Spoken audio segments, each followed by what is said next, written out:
Hello guys, once again welcome to my YouTube channel knowledge adda. तो आज के video में हम जो है वो importance of Schrödinger wave equation देखेंगे। श्रोडिंजर समीकरण के जो है वो क्या क्या उपयोग होते हैं और खास करके ये देखेंगे साई एंड साई स्क्वायर का इम्पोर्टेंस। अगर आप लोगों ने 5 से 6 साल पुराना question paper and unsolved check किया होगा तो उसमें ये क्वेश्चन जो है वो बहुत ज्यादा पूछे गए हैं और ये मोस्ट आईएमपी क्वेश्चन है।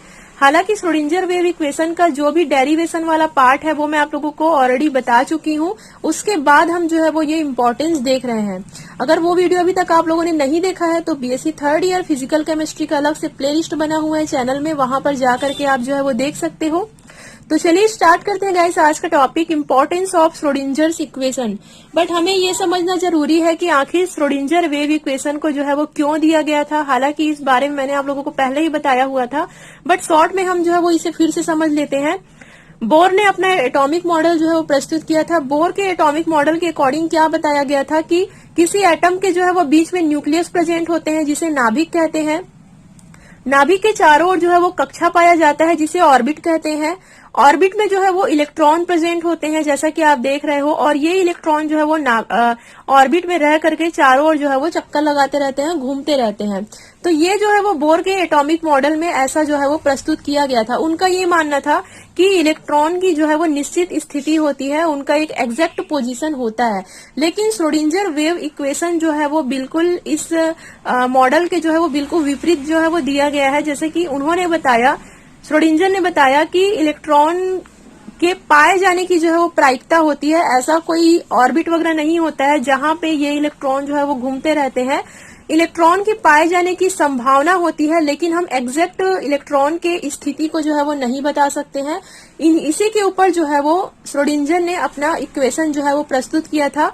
श्रोडिंजर वेव इक्वेशन के हेल्प से हम ये बता सकते हैं कि इलेक्ट्रॉन के पाए जाने की प्रायिकता जो है वो कहाँ पर होती है और कितनी होती है।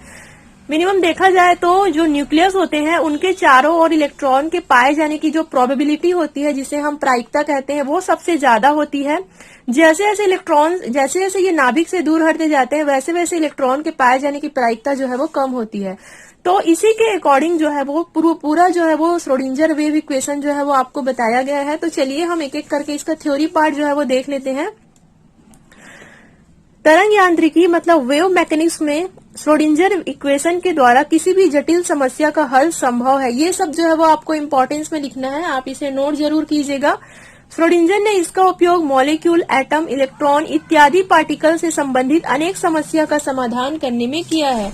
मैंने आपको बताया कि जितने भी पार्टिकल्स होते हैं, जैसे कि हम मॉलिक्यूल को ले ले, एटम को ले ले, या फिर इसके चारों ओर न्यूक्लियस के चारों ओर घूम रहे इलेक्ट्रॉन को ले ले, इनसे रिलेटेड जो भी प्रॉब्लम है उसका जो है वो श्रोडिंजर वेव इक्वेशन के थ्रू जो है वो उसे अच्छे से एक्सप्लेन किया गया है। उनकी हर समस्या का समाधान जो है वो श्रोडिंजर वेव इक्वेशन में जो है वो मिलता है। तो अगर आप लोगों को पूछा जाता है importance of Schrödinger wave equation, तो ये 2 पॉइंट आप जो है वो लिख सकते हो। अब बारी आता है साई एंड साई स्क्वायर का इम्पोर्टेंस। तो जब मैंने आप लोगों को डेरिवेशन जब मैं बता रही थी उस वक्त भी मैंने आप लोगों को बताया था कि साई का मतलब जो है वो तरंग फलन होता है जिसे हम वेव फंक्शन कहते हैं, और साई को जो है जो भी वेव फंक्शन होता है उसे हम साई करके जो है वो उसे व्यक्त करते हैं। तो पहला पॉइंट देखिए, साई के वैल्यू को श्रोडिंजर इक्वेशन के तरंग फलन वेव फंक्शन या फिर आइगेन फलन आइगेन फंक्शन कहते हैं। तो श्रोडिंजर वेव इक्वेशन में जो साई होता है वो वेव फंक्शन होता है। वेव फंक्शन को हम जो है वो या तरंग फलन को हम साई के द्वारा व्यक्त करते हैं, या फिर आइगेन फलन भी इसे जो है वो कहा जाता है, या आइगेन फंक्शन भी कहते हैं। पहला पॉइंट क्लियर हुआ। सेकंड पॉइंट देखिए, तरंग फलन साई वे सब सूचनाएं रखता है जो हम किसी सिस्टम के बारे में जानना चाहते हैं। मान लीजिए ये हमारा कोई सिस्टम है, इसके बारे में हमें जानना है, तो साई जो है वो हर एक इम्पोर्टेंट जो भी डाटा है वो इसके बारे में जो है वो कलेक्ट करके रखते हैं। जो भी इससे रिलेटेड जो भी प्रॉब्लम है उसका सबका आंसर जो है वो साई के पास जो है वो होता है। मतलब ये जो आपका वेव फंक्शन है साई, उसके द्वारा जो है वो हम सिस्टम के बारे में जो है वो जान सकते हैं।